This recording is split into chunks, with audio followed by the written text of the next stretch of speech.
Thank you, and please. Thank you, Stu Eisenstadt, for that introduction, for your leadership in the United States Holocaust Memorial Museum. You're a true scholar and statesman and a dear friend. Speaker Johnson, Leader Jeffries, members of Congress, and especially the survivors of the Holocaust. My mother were here, she'd look at you and say, God love you all. God love you all. Abe Foxman and all other survivors who embody absolute courage and dignity and grace are here as well. During these sacred days of remembrance, we grieve, we give voice to the 6 million Jews who were systematically targeted and murdered by the Nazis and their collaborators during World War II. We honor the memory of victims, the pain of survivors, the bravery of heroes who stood up to Hitler's unspeakable evil, and we recommit to heading and heeding the lessons that one of the darkest chapters in human history, to revitalize and realize the responsibility of never again. Never again, simply translated from me, means never forget. Never forget. Never forgetting means we must keep telling the story. We must keep teaching the truth. We must keep teaching our children and our grandchildren. And the truth is, we're at risk of people not knowing the truth. That's why growing up, my dad taught me and my siblings about the horrors of the Shoah at our family dinner table.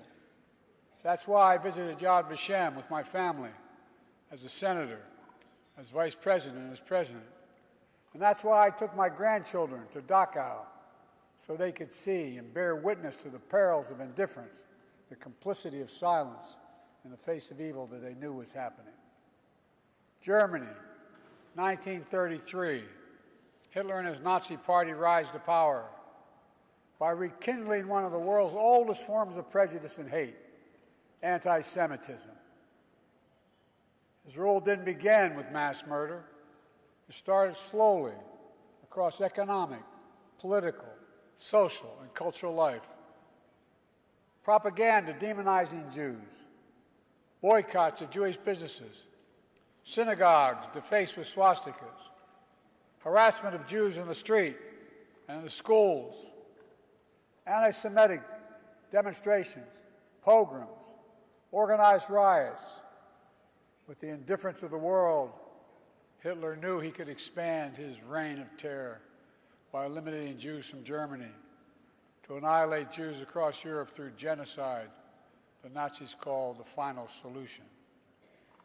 Concentration camps, gas chambers, mass shootings. By the time the war ended, 6 million Jews, 1 out of every 3 Jews in the entire world, were murdered. This ancient hatred of Jews didn't begin with the Holocaust. It didn't end with the Holocaust either, or even after our victory in World War II. This hatred continues to lie deep in the hearts of too many people in the world, and it requires our continued vigilance and outspokenness. That hatred was brought to life on October 7th in 2023.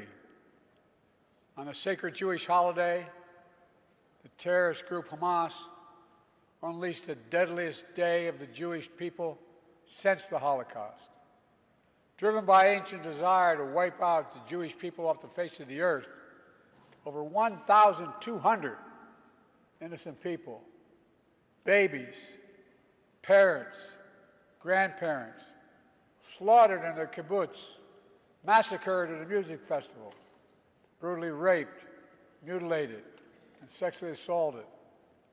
Thousands more carrying wounds, bullets and shrapnel from the memory of that terrible day they endured. Hundreds taken hostage, including survivors of the Shoah.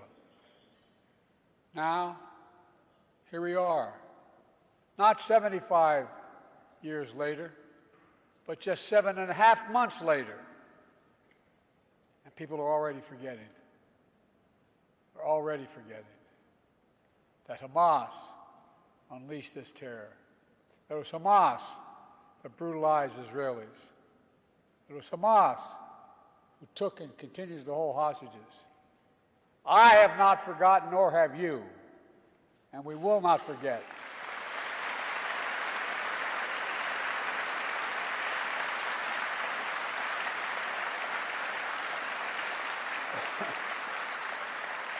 And as Jews around the world still cope with the atrocities and trauma of that day and its aftermath, we've seen a ferocious surge of anti-Semitism in America and around the world.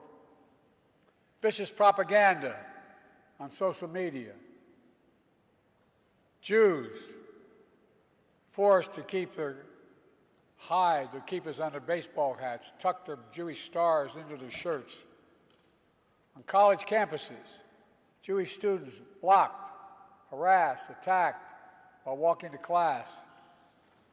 Anti-Semitism, anti-Semitic posters, slogans calling for the annihilation of Israel, the world's only Jewish state. Too many people denying, downplaying, rationalizing, ignoring the horrors of the Holocaust. And October 7th, including Hamas's appalling use of sexual violence to torture and terrorize Jews. It's absolutely despicable, and it must stop. Silence.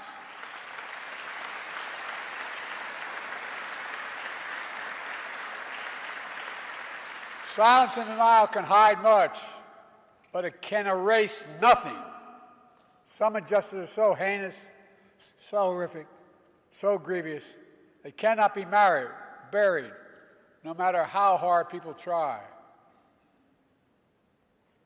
In my view, a major lesson of the Holocaust is, as mentioned earlier, was not inevitable. We know hate never goes away, it only hides. And given a little oxygen, it comes out from under the rocks. But we also know what stops hate. One thing, all of us. The late Rabbi Jonathan Sachs described anti-Semitism as a virus that survived and mutated over time. Together, we cannot continue to let that happen. We have to remember our basic principles as a nation. We have an obligation. We have an obligation to learn the lessons of history so we don't surrender our future to the horrors of the past. We must give hate no safe harbor against anyone. Anyone. From the very founding, our very founding, Jewish Americans, who represent only about 2% of the U.S. population, have helped lead the cause of freedom for everyone in our nation. From that experience, we know scapegoating and demonizing any minority is a threat to every minority and the very foundation of our democracy.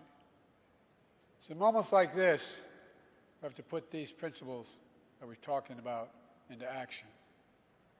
I understand people have strong beliefs and deep convictions about the world. In America, we respect and protect the fundamental right to free speech, to debate and disagree, to protest peacefully, and make our voices heard. I understand that's America, but there is no place on any campus in America, any place in America, for anti-Semitism or hate speech or threats of violence of any kind.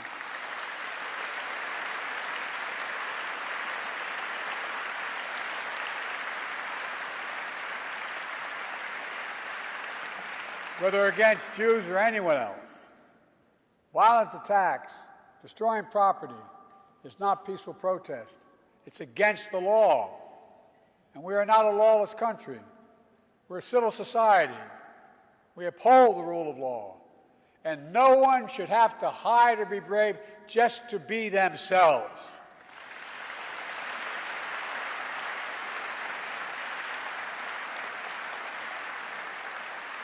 To the Jewish community, I want you to know, I see your fear, your hurt, and your pain. Let me reassure you, as your president, you're not alone. You belong. You always have and you always will. And my commitment to the safety of the Jewish people, the security of Israel, and its right to exist as an independent Jewish state is ironclad, even when we disagree.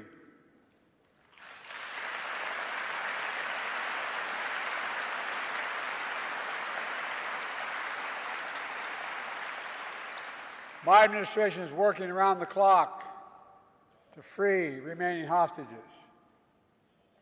just as we have freed hostages already, and will not rest until we bring them all home.